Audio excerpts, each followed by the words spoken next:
Bonjour tout le monde, bienvenue à nouveau sur ma chaîne. Nombreux d'entre vous m'ont déjà demandé, Alliance, peux-tu nous expliquer comment se passe la notation universitaire ici au Canada? Des fois, on me parle d'une moyenne de 4.3 sur 4.2. Des fois, on me demande d'avoir un A+, un B+. Qu'est-ce que c'est que ça? Comment est-ce que ça fonctionne?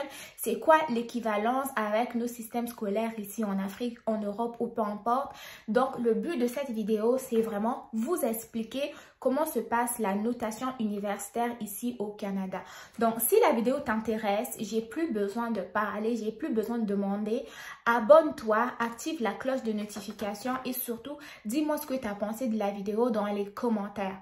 Donc, d'ici là, je vais directement au but du sujet. On arrête de tralalaté, tralalaté, tralalaté. Donc, chose numéro 1, on va aller avec, premièrement, les pays qui vont utiliser la notation sur 10. Système de notation sur 10, c'est-à-dire tu fais un examen, tu es noté sur 10. Donc, par rapport au système ici au Québec, si tu as un A+, ça équivaut à une moyenne de 4.3. Ok, ça c'est au niveau de l'université. Donc, si jamais tu commences tes études et que tu fais un examen où tu as un A+, ça veut dire que tu as eu une moyenne de 4.3 qui équivaut à 10 sur 10.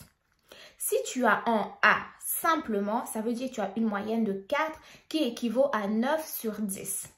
Si tu as un A-, ça équivaut à 3.7 qui équivaut à une moyenne de 8 sur 10. Un B+, est une moyenne qui est égale à 3.3 qui équivaut à 7 sur 10. Si tu as un B ou B-, ça veut dire que tu as une moyenne de 3.0 qui équivaut à 6 sur 10. Si tu as une moyenne de C+ ou C-, ça veut dire que tu as une moyenne de 2.3 ou moins et tu auras obtenu une moyenne de 5 sur 10. Ok? Jusque-là, j'espère que ça va très bien. Maintenant, si on va dans les pays où la notation est sur 20, c'est-à-dire que si tu as par exemple 100%, tu as 20 sur 20. Ici au Québec, les équivalents sont les suivants. Si tu as obtenu un A+, ça te donne une moyenne de 4.2 à 4.3 sur 4.3 qui équivaut entre 18 à 20 sur 20. Un A égale 3.9 à 4.1 sur 4.3 qui équivaut entre 16 et 17 sur 20. Un A-, donc c'est une moyenne qui est comprise entre 3.7 à 3.8 sur 4.3 qui te donne une moyenne de 4 à 15 sur 20. Si tu as obtenu un B, ça te donne une moyenne ici au Québec de 3.3 à 3.4 sur 4.3. Ok, 4.3 là, je vais arrêter de le dire parce que vous allez prendre comme 20. Ok, ça va être le dénominateur 20. Ça te donne une moyenne de 11 à 12 sur 20. Un B-, c'est une moyenne de 3.1 à 3.2 qui te donne une moyenne de 9 à 10 sur 20. Et si tu as un C-, un C+ ou moins que ça te donne une moyenne de 2.3 ici au Québec qui équivaut à une note de 8 sur 20. Donc, c'est un peu ça pour les pays qui utilisent une notation sur 20. Cependant, pour les pays qui utilisent une notation sur 100%, par exemple ici au Québec ou au Canada, si la personne a obtenu un A+, ça donne une moyenne de 4.3 qui équivaut à 96 à 100%. Un A égale à une moyenne de 4 et ça te donne une note de 90 à 95%. Si tu as obtenu un A-, ça te donne une moyenne de 3.7 à ce qui veut dire que tu auras obtenu plutôt entre 85 et 89%.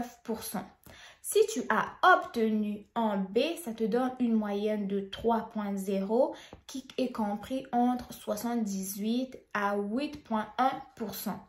Un B- te donne 2.7 qui te donne une moyenne de 75 à 77%. Et enfin, si tu as obtenu une moyenne de C, une note de C+ ou C-, ça te donnera une moyenne au Québec ici qui équivaut à 2.3 et moins, c'est-à-dire que tu auras obtenu entre 72 à 74%. Donc, en gros, ça, c'était vraiment la comparaison du système de notation au Québec et les autres systèmes de notation qui existent dans les différents pays. À savoir, la notation sur 10, la notation sur 20 et la notation sur 100%. Pour résumer, pour la notation sur 10, dans les autres pays, ici au Québec, équivaut à une moyenne universitaire de 4.3, c'est-à-dire que tu auras obtenu une note de 10 sur 10. Si tu utilises une notation sur 20, ici au Québec, ça te donne une note de A+, et tu auras une moyenne entre 4.2 et à 4.3. Ça veut dire que tu auras obtenu une note entre 18 et 20 sur 20. Et enfin, pour avoir une note de A+, peut te donner une moyenne de 4.3. Et si tu es évalué sur 100%, ça te donne une note comprise entre 96 et 100%. Donc, voilà un peu la comparaison des moyennes entre le système canadien, québécois et les autres systèmes de notation du monde.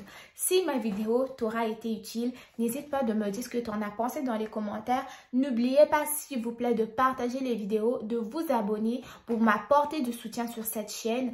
Et aussi, n'hésitez pas à me laisser des commentaires. Je vais vous répondre.